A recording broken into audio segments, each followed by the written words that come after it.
ناظرین، صحیح بخاری کی تمام احادیث کا اردو ترجمہ ہم آپ کی خدمت میں پیش کر رہے ہیں۔ امید ہے کہ اللہ پاک ہماری اس کاوش کو پسند کرے گا۔ اللہ پاک سے دعا ہے کہ آپ کا پڑھنا، ہمارا لکھنا، ہمارا پیش کرنا اپنی بارگاہ میں قبول و منظور فرمائے اور ان تمام احادیث پر عمل کرنے کی توفیق عطا فرمائے، آمین۔ اللہ پاک کا فرمان ہے کہ اِنَّا أَوْحَيْنَا إِلَيْكَ كَمَا أَوْحَيْنَا إِلَى نُوحٍ وَنَبِيِّينَ مِن بَعْدِهِ، یعنی ہم نے بلا شبہ اے محمد صلی اللہ علیہ وآلہ وسلم آپ کی طرف وحی کا نزول اسی طرح کیا ہے جس طرح حضرت نوح علیہ السلام اور ان کے بعد آنے والے تمام نبیوں کی طرف کیا تھا۔ حدیث نمبر 1، آپ صلی اللہ علیہ وآلہ وسلم نے فرمایا، تمام اعمال کا دار و مدار نیت پر ہے، اور ہر عمل کا نتیجہ ہر انسان کو اس کی نیت کے مطابق ہی ملے گا۔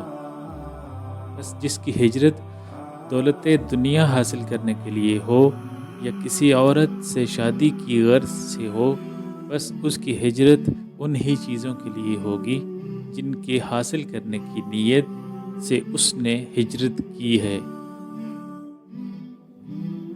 حدیث نمبر 2، ایک شخص حارث بن حشام نامی نے حضرت صلی اللہ علیہ وآلہ وسلم سے سوال کیا تھا کہ حضور، آپ پر وحی کیسے نازل ہوتی ہے؟ آپ صلی اللہ علیہ وآلہ وسلم نے فرمایا کہ وحی نازل ہوتے وقت کبھی مجھ کو گھنٹی کی سی آواز محسوس ہوتی ہے، اور وحی کی یہ کیفیت مجھ پر بہت شاق گزرتی ہے۔ جب یہ کیفیت ختم ہوتی ہے تو میرے دل و دماغ پر اس فرشتے کے ذریعے نازل شدہ وحی محفوظ ہو جاتی ہے، اور کسی وقت ایسا ہوتا ہے کہ فرشتہ بشکل انسان میرے پاس آتا ہے اور مجھ سے کلام کرتا ہے، بس میں اس کا کہا ہوا یاد رکھ لیتا ہوں۔ حضرت عائشہ رضی اللہ تعالی عنہ کا بیان ہے کہ میں نے سخت کڑاکے کی سردی میں حضرت صلی اللہ علیہ وآلہ وسلم کو دیکھا ہے کہ آپ صلی اللہ علیہ وسلم پر وحی نازل ہوئی، اور جب اس کا سلسلہ موقوف ہوا تو آپ صلی اللہ علیہ وآلہ وسلم کی پیشانی سینے سے شرابور تھی۔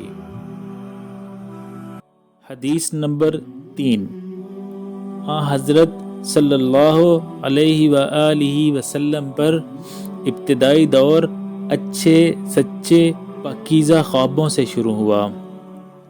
آپ خواب میں جو کچھ دیکھتے وہ صبح کی روشنی کی طرح صحیح اور سچا ثابت ہوتا۔ پھر من جانب قدرت آپ تنہائی پسند ہو گئے، اور آپ صلی اللہ علیہ وآلہ وسلم نے غار حرا میں خلوت نشینی اختیار فرمائی، اور کئی دن اور رات وہاں مسلسل عبادت اور یاد الہی و ذکر و فکر میں مشغول رہتے۔ جب تک گھر آنے کو دل نہ چاہتا توشہ ہمراہ لیے ہوئے وہاں رہتے۔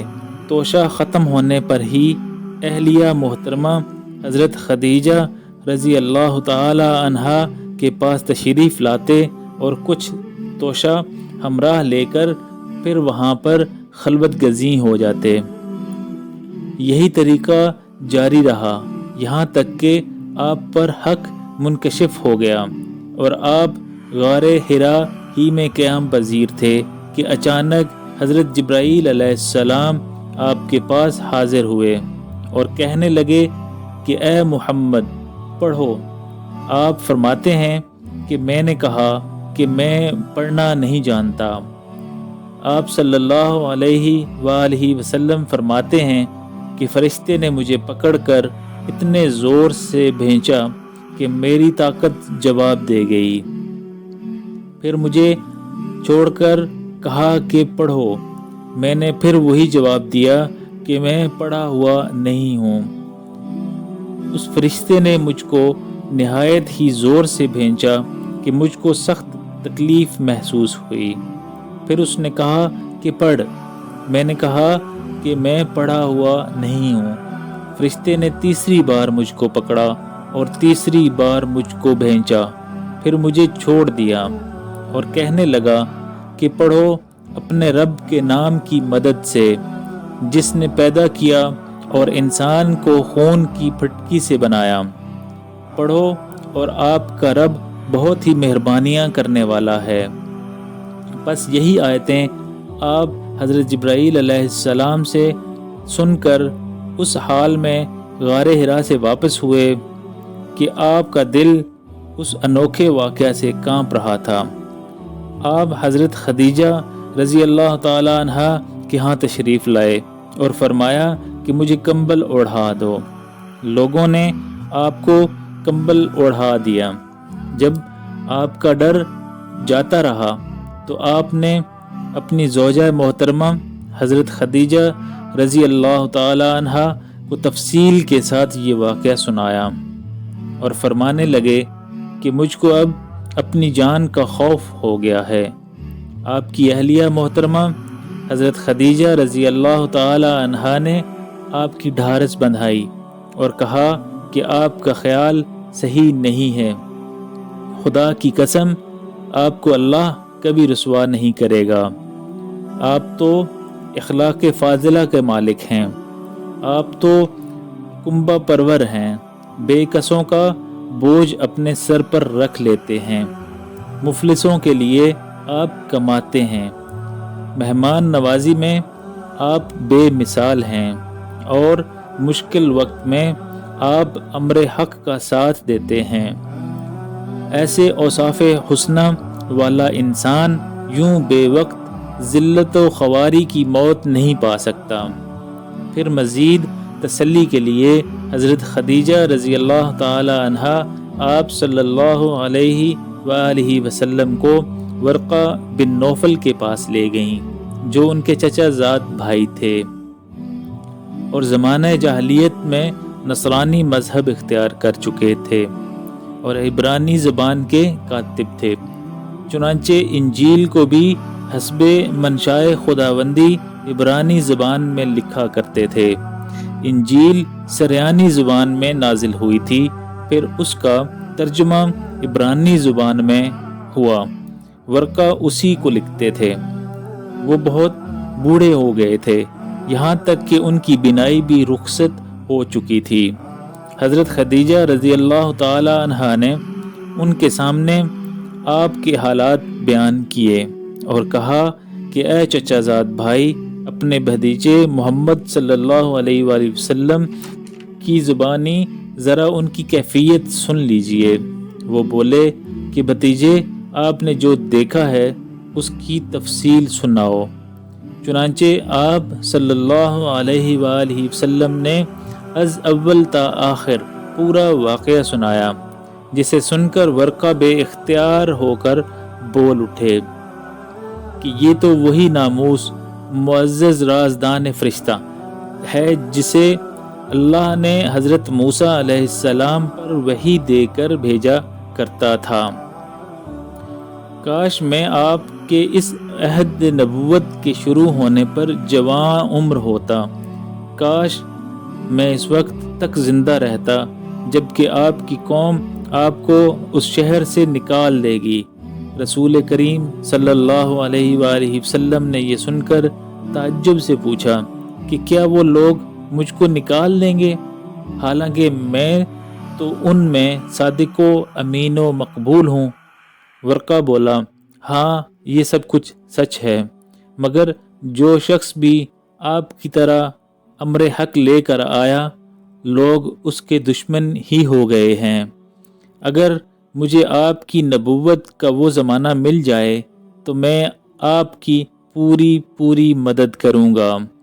مگر ورقہ کچھ دنوں کے بعد انتقال کر گئے۔ پھر کچھ عرصہ تک وحی کی آمد موقوف رہی۔ حدیث نمبر 4۔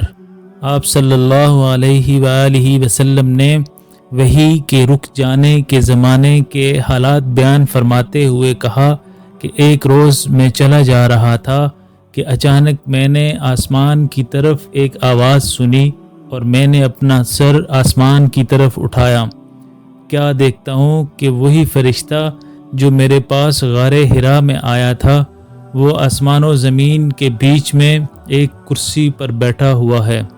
میں اس سے ڈر گیا اور گھر آنے پر میں نے پھر کمبل اوڑھنے کی خواہش ظاہر کی۔ اس وقت اللہ پاک کی طرف سے یہ آیات نازل ہوئیں، اے لحاف اوڑھ کر لیٹنے والے، اٹھ کھڑا ہو اور لوگوں کو عذاب الہی سے ڈرا، اور اپنے رب کی بڑائی بیان کر، اور اپنے کپڑوں کو پاک صاف رکھ اور گندگی سے دور رہ۔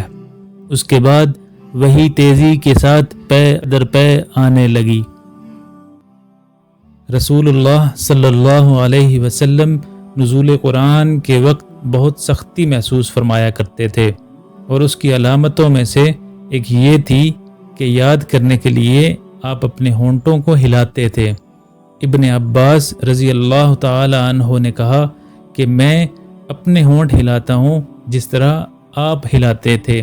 سعید کہتے ہیں میں بھی اپنے ہونٹ ہلاتا ہوں جس طرح ابن عباس رضی اللہ تعالی عنہما کو میں نے ہلاتے دیکھا۔ پھر انہوں نے اپنے ہونٹ ہلائے۔ ابن عباس رضی اللہ تعالی عنہ کہتے ہیں پھر یہ آیت اتری کہ اے محمد، قرآن کو جلد جلد یاد کرنے کے لیے اپنی زبان نہ ہلاؤ، اس کا جمع کر دینا اور پڑھا دینا ہمارے ذمہ ہے۔ حضرت ابن عباس رضی اللہ تعالی عنہ کہتے ہیں یعنی قرآن آپ صلی اللہ علیہ وسلم کے دل میں جما دینا اور پڑھا دینا ہمارے ذمہ ہے، پھر جب ہم پڑھ چکیں تو اس پڑھے ہوئے کی اتباع کرو۔ ابن عباس رضی اللہ تعالی عنہما فرماتے ہیں اس کا مطلب یہ ہے کہ آپ اس کو خاموشی کے ساتھ سنتے رہو، اس کے بعد مطلب سمجھا دینا ہمارے ذمہ ہے، پھر یقیناً یہ ہماری ذمہ داری ہے کہ آپ اس کو پڑھو، یعنی اس کو محفوظ کر سکو۔ چنانچہ اس کے بعد جب آپ کے پاس حضرت جبرائیل علیہ السلام وحی لے کر آتے تو آپ توجہ سے سنتے، جب وہ چلے جاتے تو رسول اللہ صلی اللہ علیہ وسلم اس وحی کو اسی طرح پڑھتے جس طرح حضرت جبرائیل علیہ السلام نے اسے پڑھا تھا۔ حدیث نمبر 6۔ رسول اللہ صلی اللہ علیہ وسلم سب لوگوں سے زیادہ جواد یعنی سخی تھے، اور رمضان میں دوسرے اوقات کے مقابلہ میں جب جبرائیل علیہ السلام آپ صلی اللہ علیہ وسلم سے ملتے بہت ہی زیادہ جود و کرم فرماتے۔ جبرائیل علیہ السلام رمضان کی ہر رات میں آپ صلی اللہ علیہ وسلم سے ملاقات کرتے اور آپ صلی اللہ علیہ وسلم کے ساتھ قرآن کا دورہ کرتے۔ غرض حضرت صلی اللہ علیہ وسلم لوگوں کو بھلائی پہنچانے میں بارش لانے والی ہوا سے بھی زیادہ جود و کرم فرمایا کرتے تھے۔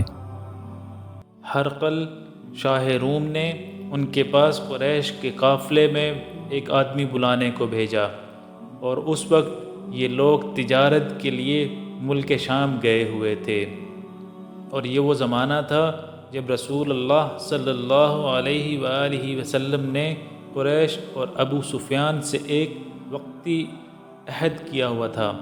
جب ابو سفیان اور دوسرے لوگ ہرقل کے پاس ایلیا پہنچے جہاں ہرقل نے دربار طلب کیا تھا، اس کے گرد روم کے بڑے بڑے لوگ، علماء، وزراء، امراء بیٹھے ہوئے تھے۔ ہرقل نے ان کو اور اپنے ترجمان کو بلوایا، پھر ان سے پوچھا کہ تم میں سے کون شخص مدعی رسالت کا زیادہ قریبی عزیز ہے؟ ابو سفیان کہتے ہیں کہ میں بول اٹھا کہ میں اس کا سب سے زیادہ قریبی رشتہ دار ہوں۔ یہ سن کر ہرقل نے حکم دیا کہ اس کو ابو سفیان کو میرے قریب لا کر بٹھاؤ اور اس کے ساتھیوں کو اس کی پیٹھ کے پیچھے بٹھا دو۔ پھر اپنے ترجمان سے کہا کہ ان لوگوں سے کہہ دو کہ میں ابو سفیان سے اس شخص کے یعنی محمد صلی اللہ علیہ وآلہ وسلم کے حالات پوچھتا ہوں، اگر یہ مجھ سے کسی بات میں جھوٹ بول دے تو تم اس کا جھوٹ ظاہر کر دینا۔ ابو سفیان کا قول ہے کہ خدا کی قسم اگر مجھے یہ غیرت نہ آتی کہ یہ لوگ مجھ کو جھٹلائیں گے تو میں آپ صلی اللہ علیہ وسلم کی نسبت ضرور غلط گوئی سے کام لیتا۔ خیر، پہلی بات جو ہرقل نے مجھ سے پوچھی وہ یہ کہ اس شخص کا خاندان تم لوگوں میں کیسا ہے؟ میں نے کہا وہ تو بڑے اونچے عالی نسب والے ہیں۔ کہنے لگا اس سے پہلے بھی کسی نے تم لوگوں میں ایسی بات کہی تھی؟ میں نے کہا نہیں۔ کہنے لگا اچھا اس کے بڑوں میں کوئی بادشاہ ہوا ہے؟ میں نے کہا نہیں۔ پھر اس نے کہا بڑے لوگوں نے اس کی پیروی اختیار کی ہے یا کمزوروں نے؟ میں نے کہا نہیں، کمزوروں نے۔ پھر کہنے لگا اس کے تابع دار روز بڑھتے جاتے ہیں یا کوئی ساتھی پھر بھی جاتا ہے؟ میں نے کہا نہیں۔ کہنے لگا کہ اپنے اس دعویٰ نبوت سے پہلے کبھی کسی بھی موقع پر اس نے جھوٹ بولا ہے؟ میں نے کہا نہیں، اور اب ہماری اس سے صلح کی ایک مقررہ مدت ٹھہری ہوئی ہے، معلوم نہیں وہ اس میں کیا کرنے والا ہے۔ ابو سفیان کہتے ہیں میں اس بات کے سوا اور کوئی جھوٹ اس گفتگو میں شامل نہ کر سکا۔ ہرقل نے کہا کیا تمہاری اس سے کبھی لڑائی بھی ہوتی ہے؟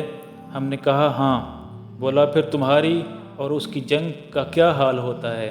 میں نے کہا لڑائی ڈول کی طرح ہے، کبھی وہ ہم سے میدان جنگ جیت لیتے ہیں اور کبھی ہم ان سے جیت لیتے ہیں۔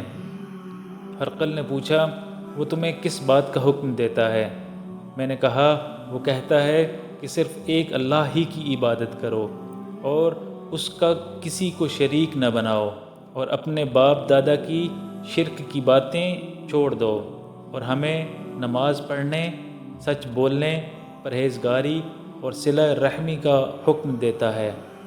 یہ باتیں سن کر پھر ہرقل نے اپنے ترجمان سے کہا کہ ابو سفیان سے کہہ دے کہ میں نے تم سے اس کا نسب پوچھا تو تم نے کہا کہ وہ ہم میں عالی نسب ہے، اور پیغمبر اپنی قوم میں عالی نسب ہی بھیجے جایا کرتے ہیں۔